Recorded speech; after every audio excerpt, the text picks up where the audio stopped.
Hello and welcome to a new edition of Saints of the Day. Today we celebrate the feast of Saint Joseph the Worker. And when we look at the life of Saint Joseph the Worker, we see that there is very little that we know about Saint Joseph in Scripture. All that we know was that he was the chaste husband of Mary, the foster father of Jesus. At the same time, we know that he was a man who was not wealthy but came from the royal lineage of David. We can see from his actions in Scripture that Joseph was compassionate and obedient to the will of God. He loved Mary and Jesus and wanted to protect them and provide for them.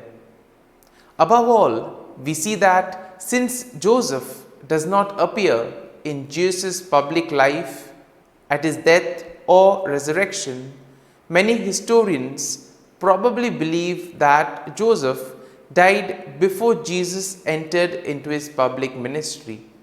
Well, we shall find out something more about this saint.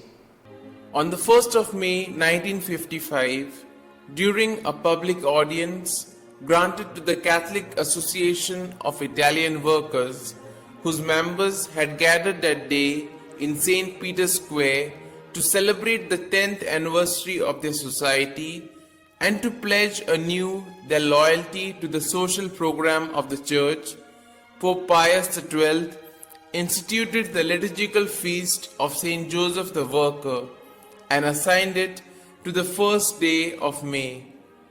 The Pope assured his audience and the working people of the entire world that they had at their side a shepherd, a defender, and a father. Earlier in 1889, Pope Leo XIII had proposed Saint Joseph as a model, particularly for proletarians, workers, the underprivileged, etc. Pope Benedict XV placed before workers in a particular manner the example of Saint Joseph, that they may follow him as their special guide and may honor him as their heavenly patron. And Pope Pius XI chose the workmen of Nazareth as patron in the struggle against atheistic communism. He said, "To hasten the advent of the peace of Christ in the kingdom of Christ, so ardently desired by all, we place the vast campaign of the Church against world communism under the standard of Saint Joseph, her mighty protector. He belonged to the working class and he bore the burdens of poverty for himself and the Holy Family. In a life of faithful performance of everyday duties, he left an example for all those who must gain bread by the toil of their hands." It was finally Pope Pius XII who gave concrete expression to the special relationship between Saint Joseph and the working class by proclaiming the feast of Saint Joseph the Worker and fixing it on Labor Day. He said that their intention in doing so was to bring all men to recognize the dignity of labor. It was their hope that this dignity may supply the motive for the formation of a social order and a body of law founded on the equitable distribution of rights and duties.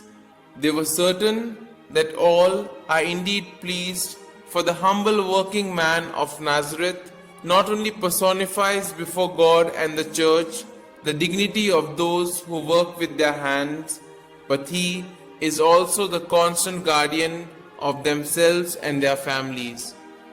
The Holy Mother Church directs Christian workers to look up to Saint Joseph, their patron, as a model and example of Christian workmanship.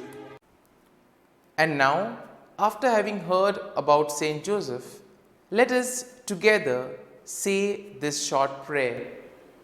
O glorious Saint Joseph, model of all those who are devoted to labor, obtain for me the grace to work in a spirit of penance for the expiation of my many sins, to work conscientiously, putting the call of duty above my natural inclinations, to work with thankfulness and joy, considering it an honor to employ and develop by means of labor the gifts received from God, to work with order, peace, moderation, and patience, never shrinking from weariness and trials, to work above all with purity of intention and detachment from self, keeping unceasingly before my eyes death and the account that I must give of time lost,